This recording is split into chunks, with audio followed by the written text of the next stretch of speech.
Colosenses 2, respuesta a la herejía de los colosenses. A. La lucha de Pablo. 1.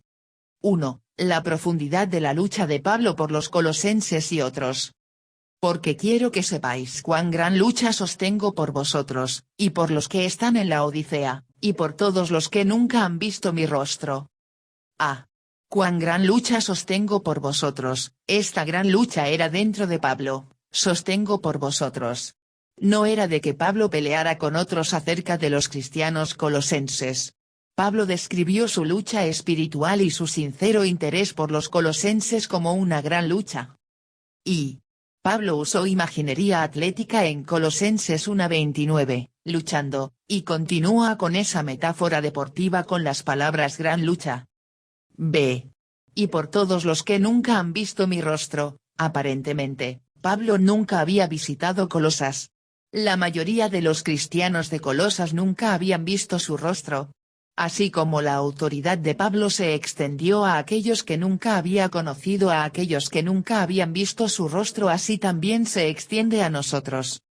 2.3. Las metas y preocupaciones específicas de Pablo en la lucha espiritual. Para que sean consolados sus corazones, unidos en amor, hasta alcanzar todas las riquezas de pleno entendimiento, a fin de conocer el misterio de Dios el Padre, y de Cristo, en quien están escondidos todos los tesoros de la sabiduría y del conocimiento. A. Para que sean consolados sus corazones. Pablo quería esto porque estaba preocupado por su entusiasmo.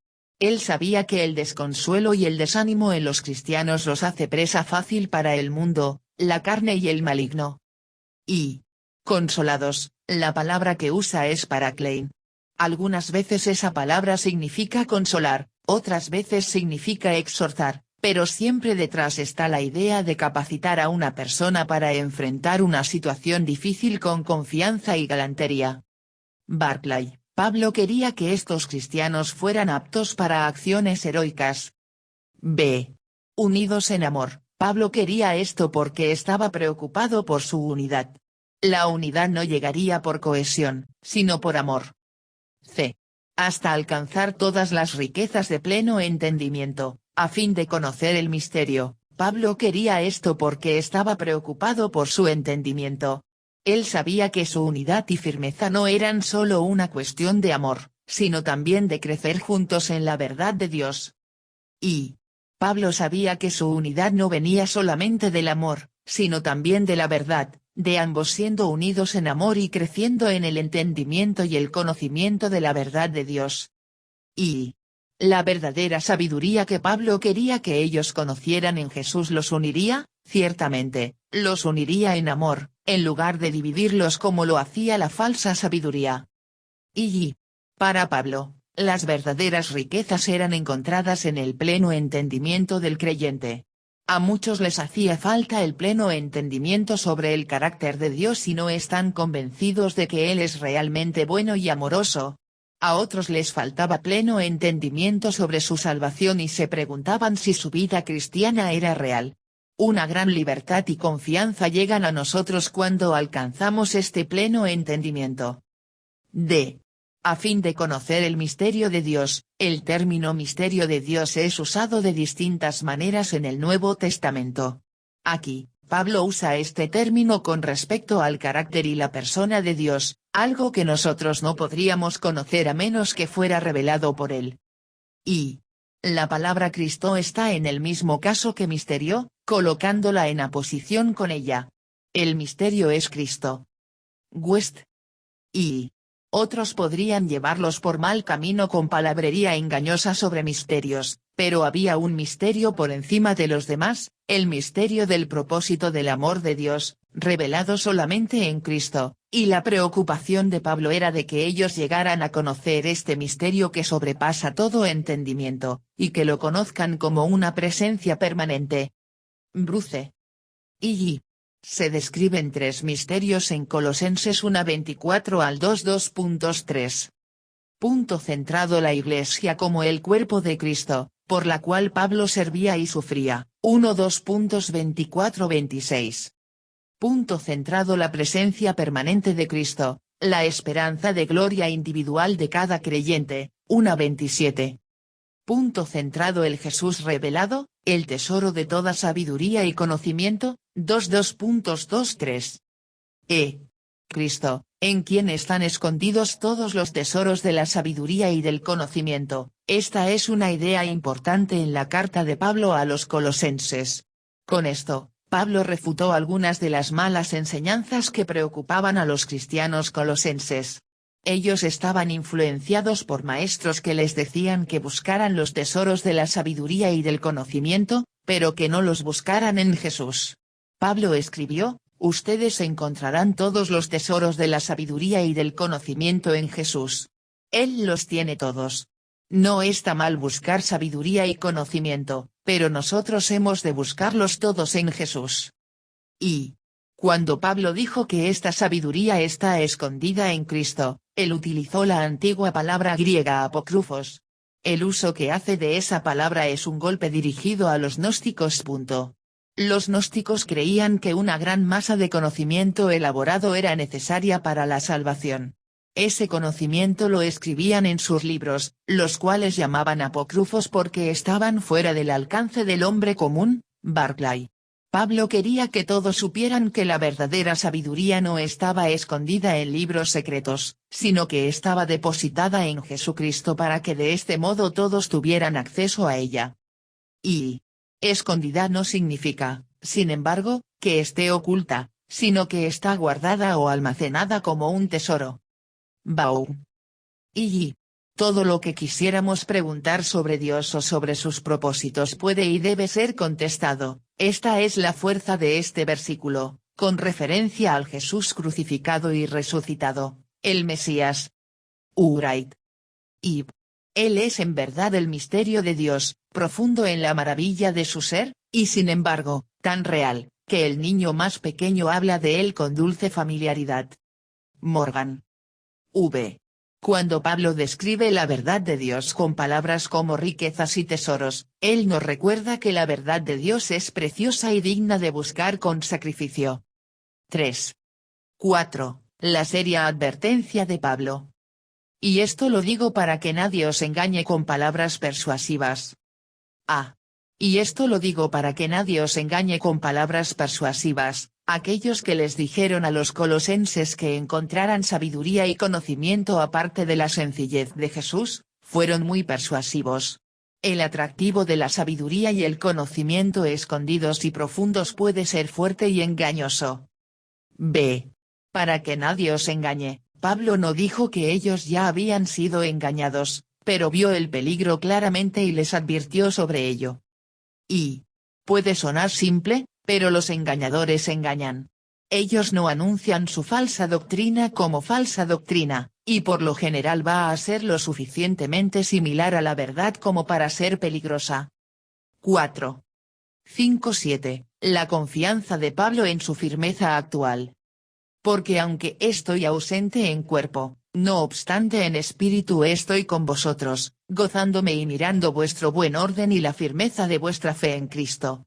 Por tanto, de la manera que habéis recibido al Señor Jesucristo, andad en él, arraigados y sobreedificados en él, y confirmados en la fe, así como habéis sido enseñados, abundando en acciones de gracias.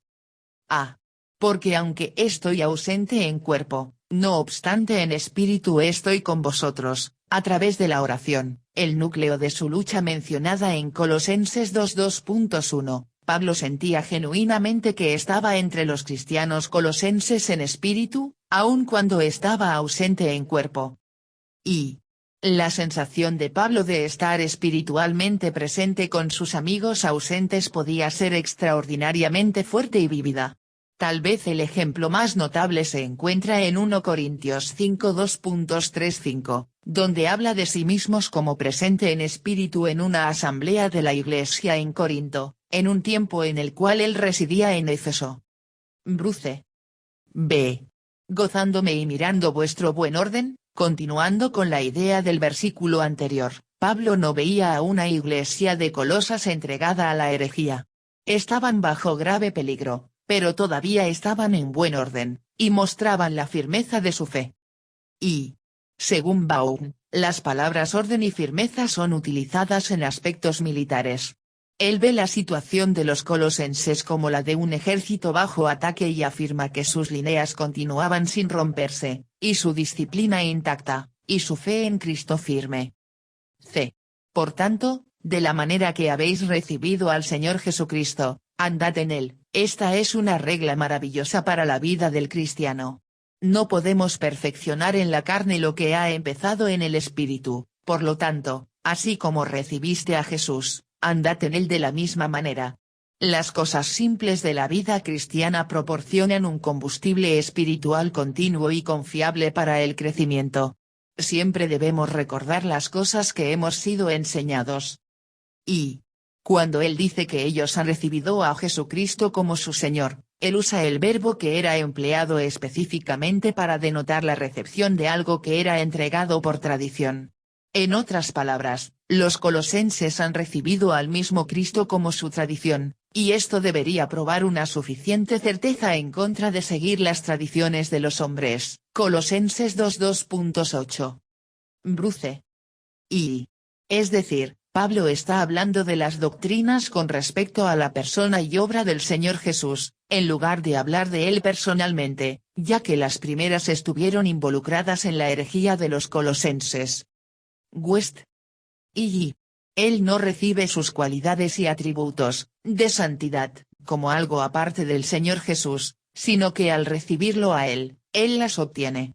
El hombre santo es aquel que ha aprendido el arte de recibir a Jesús. Meyer. D. Andad en él, arraigados y sobreedificados en él. Pablo usó una curiosa combinación de metáforas. Como cristianos, nosotros andamos, pero también estamos arraigados y también estamos sobreedificados. Las metáforas están mezcladas, pero el mensaje es claro: sean arraigados y continúen creciendo. Y no es usual que el apóstol emplee esta doble metáfora, tomada parcialmente del crecimiento de un árbol y de la expansión de un edificio. Ellos deben estar arraigados, como la buena semilla que ya ha sido sembrada. Ella echará raíces, y las raíces se extenderán a lo largo, ancho y profundo. Ellos deben ser arraigados, como ya se han echado los cimientos, deberán edificar sobre ellos. En el primer caso, ellos deben de llevar mucho fruto, en el otro caso, ellos deben crecer para ser una morada de Dios a través del Espíritu. Clarke. B. Pablo advierte en contra de la herejía de los colosenses y la expone. 1. 8. Una advertencia: no sean engañados por filosofías y tradiciones. Mirad que nadie os engañe por medio de filosofías y huecas sutilezas, según las tradiciones de los hombres, conforme a los rudimentos del mundo, y no según Cristo. A. Mirad que nadie os engañe por medio de filosofías. Las falsas enseñanzas entre los colosenses estaban marcadas por un énfasis en filosofías y huecas sutilezas. Sobre todo, eran según las tradiciones de los hombres. Tenían el sello del hombre, no de Dios. Y. P.A. que dice que el mejor sentido de la frase os engañe es de hecho el ser llevados lejos como presa. También lleva la idea de ser robado y asaltado. Sus bienes eran la salvación que ellos habían recibido de Cristo, y tanto los maestros gentiles como los judíos se esforzaron por privarlos de estos, pervirtiendo sus mentes y desviándolos de las verdades del cristianismo. Clarke. Y. Esta filosofía, que amenazaba a los cristianos colosenses, era una extraña mezcla ecléctica de gnosticismo primitivo, filosofía griega, ocultismo local, y misticismo judío. La filosofía que amenazaba a los cristianos colosenses era muy peligrosa porque el pecado y la promiscuidad que de ella emanaban no eran evidentes. Eran filosofías extravagantes y parecían muy inteligentes. Y. Vincent sobre la palabra filosofía. Tuvo originalmente un buen propósito, el amor a la sabiduría, pero es usada por Pablo en el sentido de vana especulación, con especial referencia a que es el nombre con el que los falsos maestros de Colosas designaron no solo su sistema especulativo, sino también su sistema práctico, de modo que cubría sus prácticas ascéticas no menos que el misticismo. Y. Existe un debate significativo entre los comentaristas sobre la naturaleza exacta de la herejía de los colosenses. Algunos la ven como una expresión predominante del gnosticismo primitivo con algunos elementos míticos judaicos, otros lo ven como misticismo judío principalmente, con algunos aspectos del gnosticismo primitivo. Sea cual fuere el origen exacto o la composición de esa herejía, estaba claro que tenía esos dos elementos. La conexión con el gnosticismo primitivo era clara por la forma en que Pablo presenta sus puntos. Punto centrado: el gnosticismo enseñaba que Dios, como un espíritu perfecto, no podía entrar en contacto directo con el mundo material. Pablo se ocupó de señalar que Jesús es Dios y que vino en el cuerpo de carne, Colosenses 1:2.19-22. Punto centrado: el gnosticismo enseñaba que, dado que Dios no podía tener contacto directo con el mundo material, Dios mismo no creó el mundo, sino que obró a través de ángeles o espíritus menores. Pablo se ocupó de mostrar que Jesús fue el creador del mundo, Colosenses 1:2.15-16. Punto centrado: el gnosticismo, y algunas formas del misticismo judío, enseñaba que Dios no trataba directamente con el hombre y el mundo material, sino que trataba con el mundo a través de una serie de mediadores. Pablo se encargó de mostrar que Jesús mismo hizo la obra de reconciliación, Colosenses 1:2.19-20. Punto centrado: el gnosticismo, y algunas formas de misticismo judío, estimaba mucho a estos supuestos mediadores y los consideraba seres angelicales de algún tipo. Pablo fue cuidadoso de advertir a los colosenses que los ángeles no podían ser adorados, Colosenses 2:18. La conexión con el misticismo judío es clara por la forma en que Pablo presenta algunos puntos más. Punto centrado: la influencia judía en el cristianismo hacía hincapié en las leyes dietéticas. Pablo se encargó de decir que los cristianos no estaban sujetos a las leyes dietéticas judías, Colosenses 2:16. Punto centrado: la influencia judía hacía hincapié en la observancia de días particulares como una obligación. Pablo tuvo cuidado de decir que los cristianos no estaban bajo estas obligaciones, Colosenses 2:16. Según las tradiciones de los hombres, la herejía de los colosenses se promovía a sí misma como tradicional. Podía rastrear algunas o muchas de sus ideas de las tradiciones de los judíos o los filósofos griegos, o ambos. Pablo advirtió aquí que las tradiciones de los hombres no tienen la misma autoridad que la palabra de Dios. Conforme a los rudimentos del mundo, la antigua palabra griega traducida como rudimentos es stoicheia. Esta es una palabra que puede tener varios significados de acuerdo con su contexto, y Pablo pudo haber usado una palabra tan amplia con el propósito de cubrir una variedad de significados. El sustantivo stoicheia significa principalmente cosas colocadas una al lado de la otra en una fila, se usa para las letras del alfabeto, el ABC. Y luego, dado que aprender nuestro ABC es la primera lección en una educación literaria, llega a significar rudimentos, primeros principios, comparece Hebreos 5:12, como los rudimentos del Evangelio, Bruce. Debido a esta asociación con elementos fundamentales, la palabra llegó a referirse también a elementos básicos como tierra, agua, aire y fuego. Muchas religiones del ocultismo de la antigüedad pensaban en el mundo como un lugar peligroso, amenazado por espíritus o fuerzas espirituales que llamaban elementos o fuerzas elementales, como la palabra que Pablo usa en Colosenses 2:2.8 y 2:20. Ellos pensaban que uno estaba protegido de estas peligrosas fuerzas espirituales, ya sea adorándolas o encontrando protección bajo una deidad mayor o poder espiritual que fuera superior a estos elementos. Sin embargo, se podría decir que el significado de Pablo aquí ciertamente incluye una respuesta a las ideas gnósticas tempranas, pero el significado va más allá de esas ideas específicas. Ha sido frecuentemente tomado, en este sentido, como el ABC del conocimiento religioso.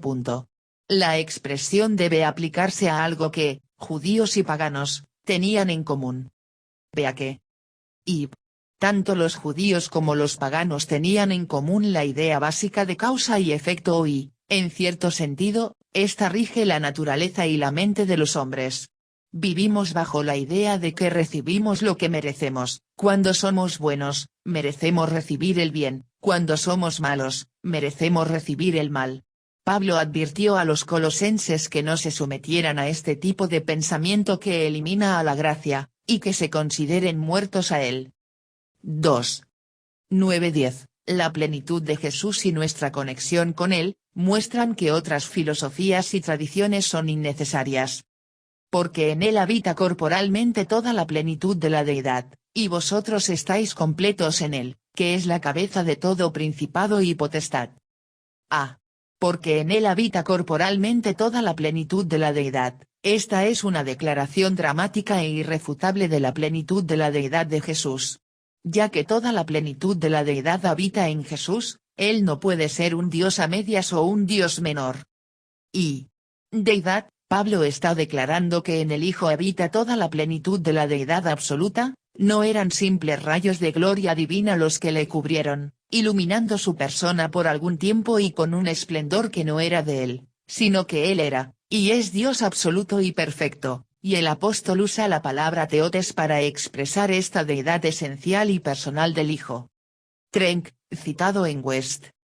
B.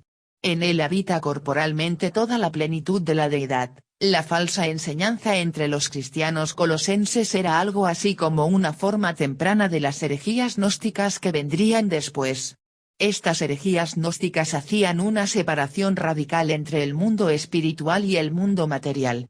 Es por esto que Pablo necesitaba poner en claro que toda la plenitud de la deidad habita corporalmente en Jesús, no en un sentido extraño ni en un sentido místico. Juan también se enfrentó a esta falsa enseñanza en 1 Juan 4:2.23 y en otros pasajes.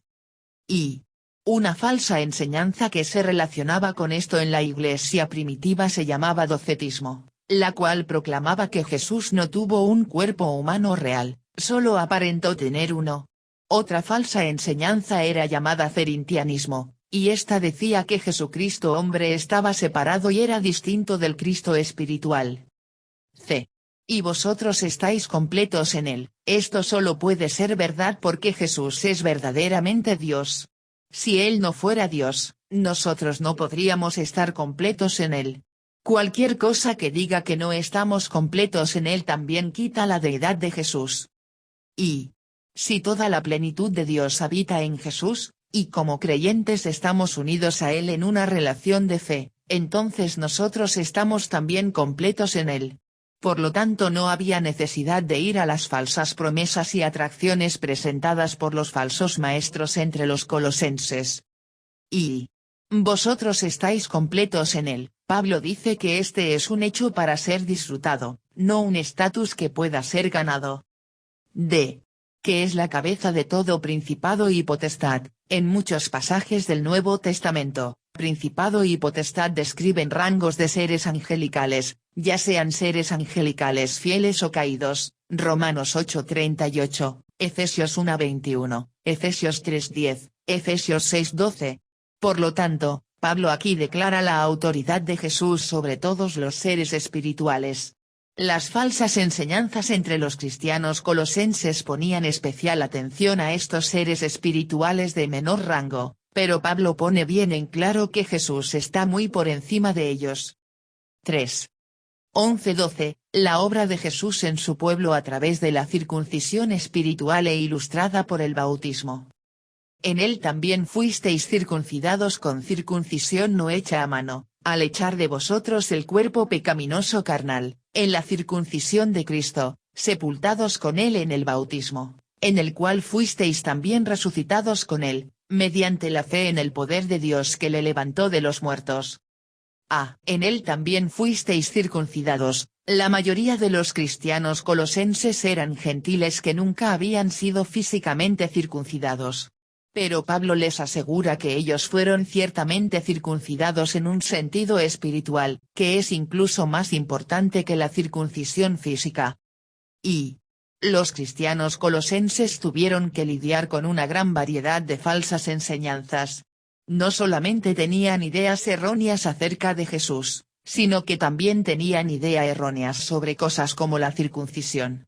Aparentemente, ellos fueron enseñados que debían ser circuncidados para estar bien delante de Dios. Pablo pone muy en claro de que ellos fueron circuncidados, al echar de vosotros el cuerpo pecaminoso carnal. Y parece probable que los falsos maestros le dieran un gran valor a la circuncisión, y lo impusieran a los colosenses, no como algo indispensable para la salvación, en cuyo caso Pablo definitivamente los habría atacado en este punto, sino como algo que les confería una mayor santidad.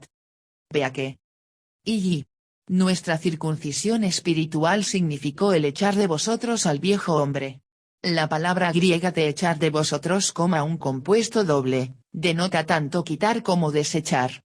La imagen es la de desechar o ser despojado de una pieza de ropa sucia.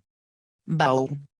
Y también fuisteis circuncidados, se hace referencia a un hecho histórico definido, como lo muestra el aoristo, tiempo del verbo.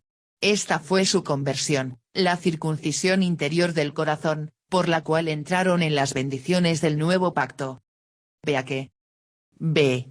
En la circuncisión de Cristo, sepultados con él en el bautismo, Pablo dice que estos cristianos gentiles encontraron su verdadera circuncisión en su bautismo. Los cristianos no necesitan ser circuncidados, necesitan ser bautizados. Y aún el Antiguo Testamento admite que hay dos tipos de circuncisión, la del cuerpo y la del corazón, Deuteronomio 10:16 y 32.6, Jeremías 4:2.4 y 9:25, Ezequiel 44:2.7 y 44:2.9. Un bautismo sincero muestra que una verdadera circuncisión del corazón ha tomado lugar. C. Sepultados con él en el bautismo, en el cual fuisteis también resucitados con él, mediante la fe en el poder de Dios. El bautismo responde a la circuncisión, pero no la ilustra. Sin embargo, el bautismo sí ilustra nuestra identificación con la muerte y resurrección de Jesús. Nosotros fuimos sepultados con Jesús, y sepultados bajo el agua. También hemos sido resucitados con él, y levantados del agua. Y es como si Pablo escribiera, la circuncisión no es importante. Lo que es importante es la circuncisión espiritual que Jesús practica en la vida de todo creyente. Si tú quieres una ceremonia que marque esta transformación espiritual en tu vida, dirige la mirada hacia tu bautismo y no hacia la circuncisión. Y ya que Pablo hizo una conexión entre el bautismo y la circuncisión, algunos, especialmente teólogos reformados, dicen que así como los bebés fueron circuncidados, los bebés deben ser bautizados. Pero esto presiona demasiado la analogía de Pablo entre la circuncisión y el bautismo y descuida los ejemplos de bautismo en el libro de los Hechos. Pablo no dice que la circuncisión y el bautismo son la misma cosa, sino que la circuncisión es innecesaria para la salvación porque somos identificados en Jesús y somos bautizados para demostrar eso. Y el énfasis del versículo, sin embargo, no está en la analogía entre la circuncisión y el bautismo. Ese concepto, aunque implícito, pronto se descarta, y el pensamiento cambia al bautismo como símbolo de la participación del creyente en la sepultura y resurrección de Cristo. Bau. Y mediante la fe en el poder de Dios, esto demuestra que Pablo entendía que el poder de la regeneración no estaba en el bautismo ni era recibido en el acto del bautismo, sino que era recibido mediante la fe en el poder de Dios. 4. 13:15, la obra de Jesús en su pueblo a través de su obra en la cruz. Y a vosotros, estando muertos en pecados y en la incircuncisión de vuestra carne, os dio vida juntamente con él, perdonándoos todos los pecados, anulando el acta de los decretos que había contra nosotros, que nos era contraria, quitándola de en medio y clavándola en la cruz, y despojando a los principados y a las potestades, los exhibió públicamente, triunfando sobre ellos en la cruz. Y a vosotros, estando muertos, este es el lugar de cualquier persona antes de que hayan resucitado con él mediante la fe en el poder de Dios, como Pablo lo describió en Colosenses 2:12. Antes de que tengamos nueva vida, estamos muertos. La Biblia tiene muchas descripciones de hombres y mujeres apartados de Jesucristo, y esta es una de las más fuertes. Una persona enferma puede necesitar un médico, pero una persona muerta necesita un Salvador. Y no solo se nos da vida, sino que se nos dio vida juntamente con Él. ¿Es verdad que Él nos dio vida de entre los muertos? Él nos dio el perdón de pecado, nos dio justicia imputada. Todas estas son cosas preciosas, pero como ves, no estamos contentos con ellas. Hemos recibido al mismo Cristo. El Hijo de Dios ha sido derramado en nosotros, lo recibimos si nos apropiamos de él. Spurgeon. B. Estando muertos en pecados y en la incircuncisión de vuestra carne, antes de que tuviéramos nueva vida en Jesús, estábamos muertos en nuestros pecados. Una transgresión es un tipo específico de pecado, el sobrepasar un límite. Estamos muertos porque sobrepasamos los límites de Dios en nuestro pecado y rebelión. C. Os dio vida juntamente con Él. Nosotros no podemos darnos vida a nosotros mismos, pero Dios nos puede dar vida juntamente con Jesús. Nunca podemos obtener vida apartados de Jesús. Y el nuevo nacimiento, os dio vida, y purificación, perdonándoos todos, van de la mano como parte del nuevo pacto, como fue profetizado en el Antiguo Testamento, Ezequiel 36 2.25-27, y en el Nuevo Testamento, Juan 3 2.5. Y perdonándoos es la antigua palabra griega charizomai, una forma verbal de la antigua palabra griega charis, gracia. Somos perdonados por gracia. D. Anulando el acta de los decretos que había contra nosotros. El acta de los decretos tiene en mente una lista de nuestros delitos o deuda moral ante Dios, una deuda que ninguna persona imperfecta puede pagar en su totalidad. Pero puede ser anulada por medio del pago de un hombre perfecto, Jesucristo. Y el término acta es una palabra general para un documento escrito a mano y ha sido entendido de varias maneras. Algunos la toman en un sentido legal y dicen que representa los cargos en contra de un prisionero, o una confesión de daños hecha por un prisionero. Otros la toman en un sentido financiero y la ven como una deuda o un libro contable que muestra que estamos en bancarrota delante de Dios. De cualquier forma significa que el documento que una vez nos condenó ahora es apartado del camino al ser clavado en la cruz. Y cada uno de los 10 mandamientos se ha unido, por así decirlo, con el resto para redactar una acusación contra nosotros. El primer mandamiento dice, Él me ha quebrantado. El segundo grita, Él me ha quebrantado, el tercero, Él me ha quebrantado.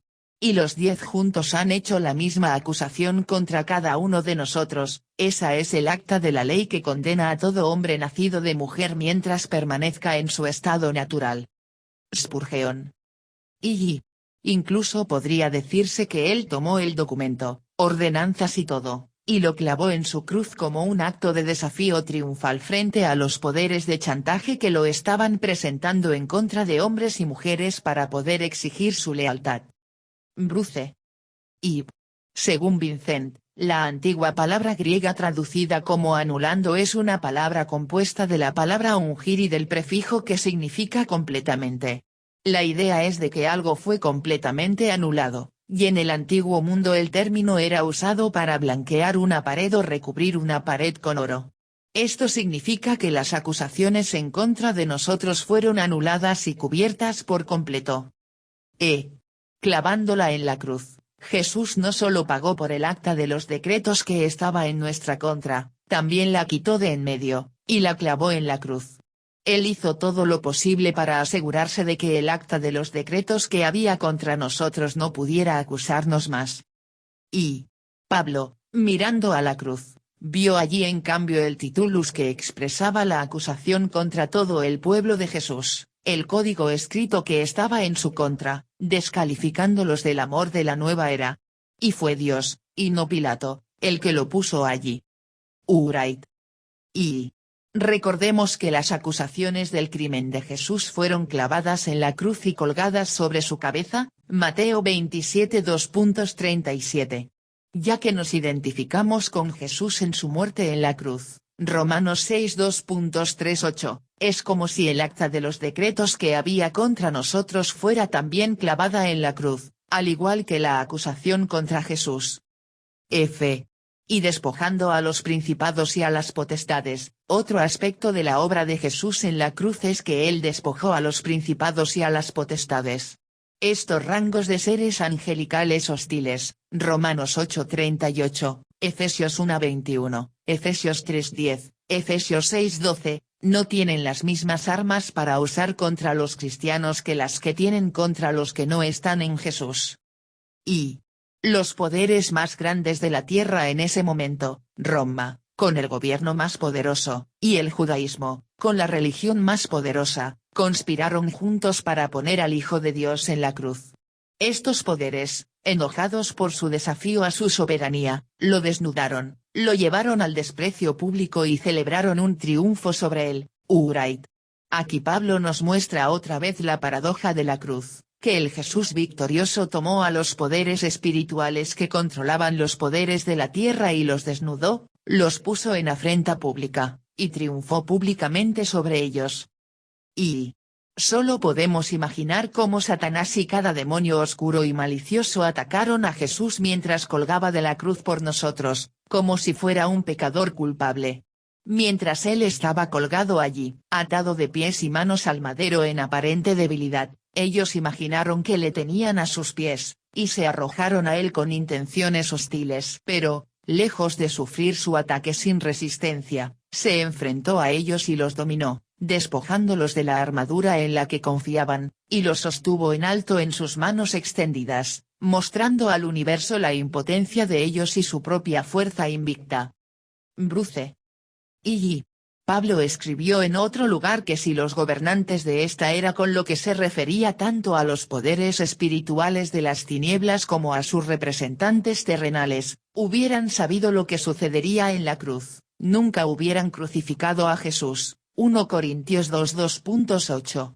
Ellos se estaban derrotando solos y ni siquiera lo sabían.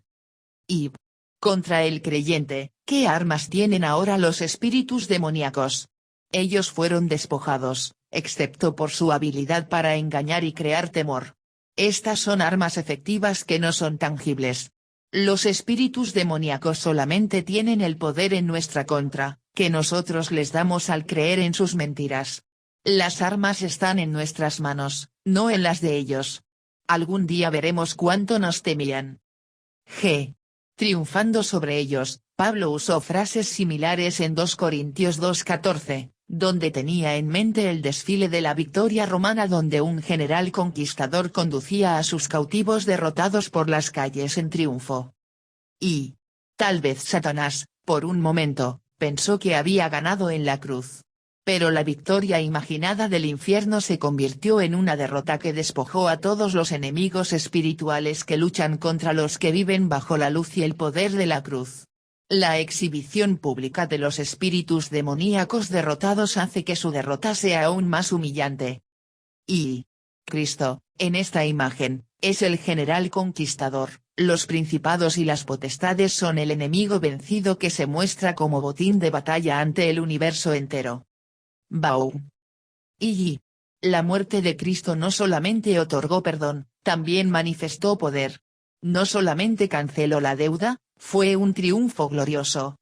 Erdmann. 5. 16-17, aplicando la verdad de la victoria de Jesús bajo la luz de la herejía de los colosenses. Por tanto, nadie os juzgue en comida o en bebida, o en cuanto a días de fiesta, luna nueva o días de reposo, todo lo cual es sombra de lo que ha de venir, pero el cuerpo es de Cristo.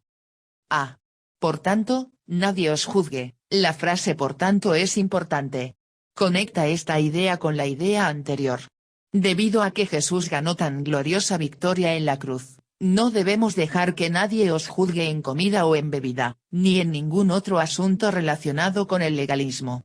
Una vida que está centrada en Jesús y en lo que Él hizo en la cruz no tiene lugar para el legalismo.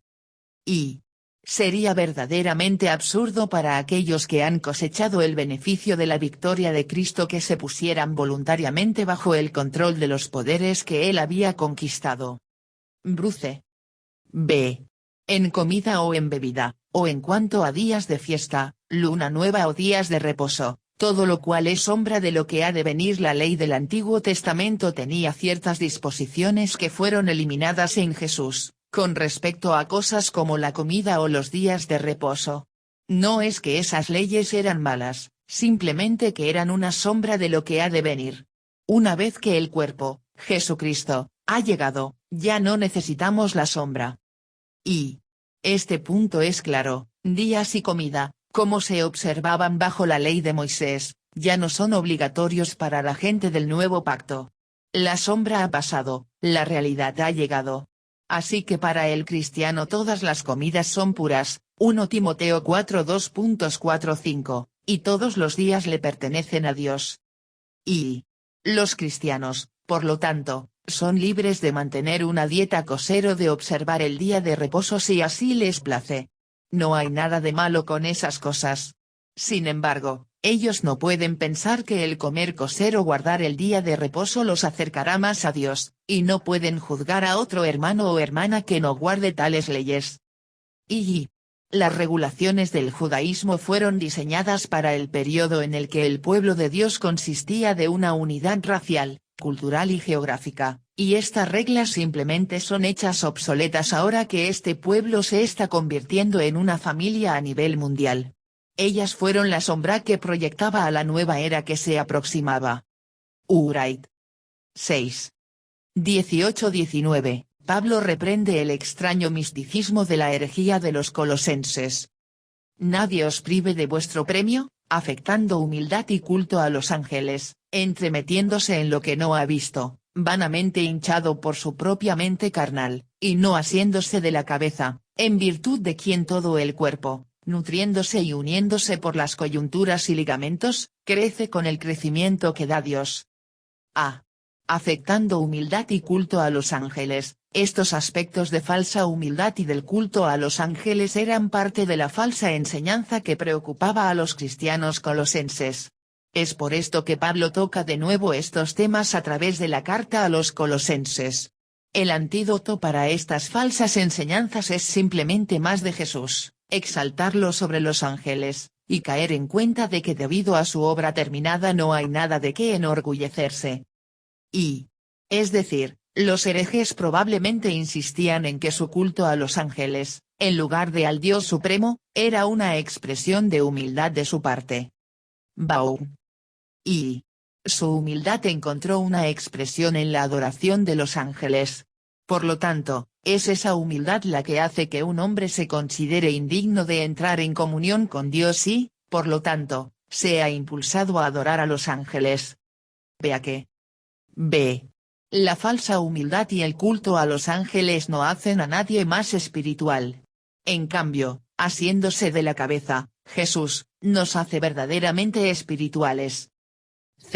Entremetiéndose en lo que no ha visto, vanamente hinchado por su propia mente carnal, y no asiéndose de la cabeza. Esto describe la arrogancia espiritual de los falsos maestros y de aquellos que creían en lo que estos enseñaban. Hay pocas cosas más peligrosas entre los cristianos que el orgullo espiritual y la arrogancia. Entremetiéndose en lo que no ha visto, esa es una mala traducción. La traducción correcta debería ser hacer un desfile de las cosas que ha visto. El gnóstico se enorgullecía de las visiones especiales de las cosas secretas que no estaban abiertas a los ojos de hombres y mujeres ordinarios. Barclay. Vanamente hinchado, vanamente caracteriza el vacío de tal pretensión, hinchado, la hinchazón del orgullo intelectual de aquellos que lo hacen. Por lo que la humildad se caracteriza así como afectada, y los maestros como charlatanes. Vincent.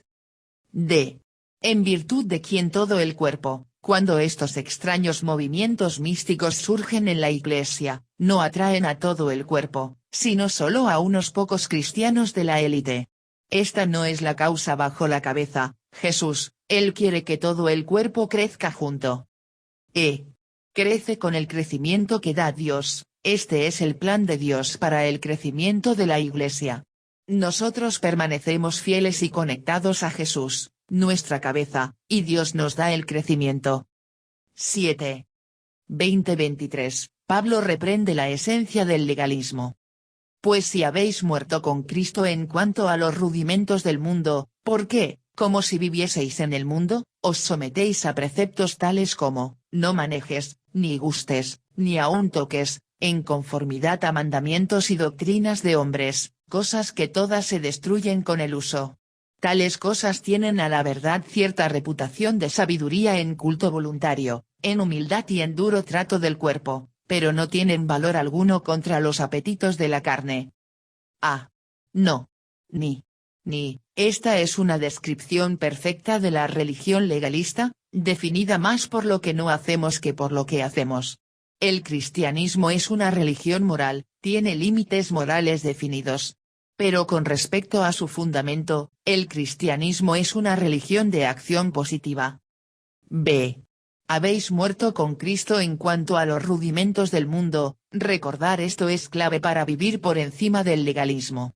Nuestra identificación con Jesús en su muerte y resurrección, como se menciona antes en Colosenses 2:12, se convierte en el fundamento de nuestra vida cristiana, en lugar de nuestra observancia de la ley.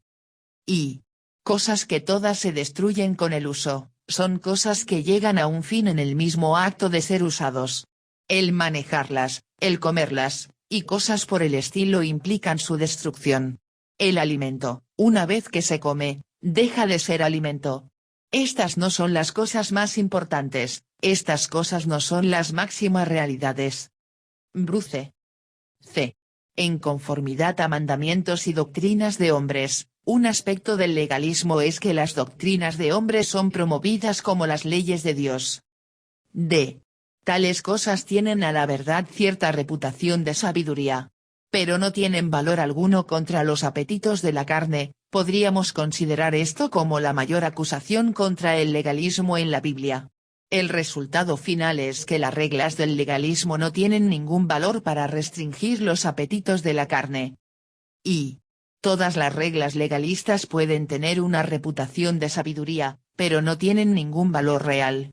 El legalismo no restringe a la carne, sino que alimenta a la carne de una manera sutil y poderosa. De hecho, el ascetismo más riguroso puede coexistir con un orgullo espiritual insufrible, una de las obras de la carne más sutiles e intratables. Bruce. Y el culto voluntario es el hombre tratando de alcanzar a Dios, tratando de justificarse guardando una lista de reglas. El cristianismo es Dios alcanzando al hombre en amor a través de Cristo.